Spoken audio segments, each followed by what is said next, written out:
السلام عليكم ورحمة الله تعالى وبركاته، متابعينا الكرام في نشرة الأحوال الجوية الخاصة بالجزائر اليوم غد الأحد 28 من أوت من عام 2022، حيث يتوقع تشكل حالة من عدم الاستقرار الجوي الذي سينتج عنه هطول أمطار رعدية بمجموعة من المناطق والولايات، وذلك اعتبارا من ساعات ما بعد الظهر.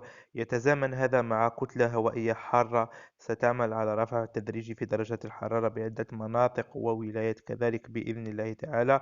وينتظر إن شاء الله تعالى أن تنمو كما قلنا سحب غير مستقرة ستكون مرفوقة بأمطار ستكون محليا رعدية عاصفية بالولايات الداخلية الشمالية الشرقية وكذلك الوسطى، وامتدادا وصولا حتى الولايات الغربية وأقصى جنوب الجزائر.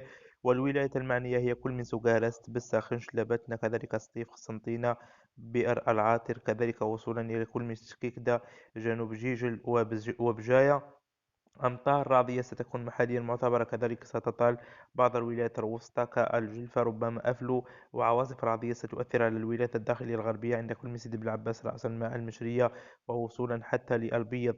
عواصف رعدية أو كتلة أو سحب مدرية ستؤثر على أقصى جنوب الجزائر كما سيظهر لكم من خلال هذه الصورة إن شاء الله تعالى، حيث يتوقع أن تؤثر هذه العواصف على مناطق عين صالح وكذلك وصولا حتى لتمنراست نتيجة لصعود كما قلنا سحب مدرية ستكون مرفوقة بعواصف رعدية محليا معتبرة إن شاء الله تعالى.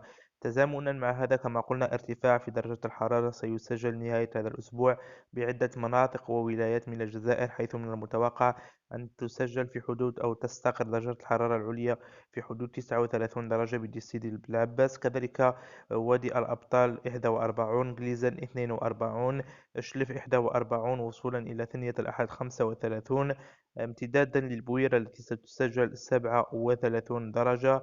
المناطق الجنوبية الشرقية للجزائر ستكون تحت موجة حر قوية ربما ستتجاوز 43 درجة بالمغير، رأس الميعاد 41، الوادي 42 وصولا إلى غرداية 40 درجة إن شاء الله تعالى، وورقلة 43 درجة. يعني الطقس سيكون عموما حار نهاية هذا الأسبوع مع فرصة لتشكل حالة من عدم الاستقرار الجوي بعدة مناطق وولايات سينتج عنها طول أمطار رعدية معتبرة. إلى هنا أشكركم على حسن المشاهدة، إلى اللقاء.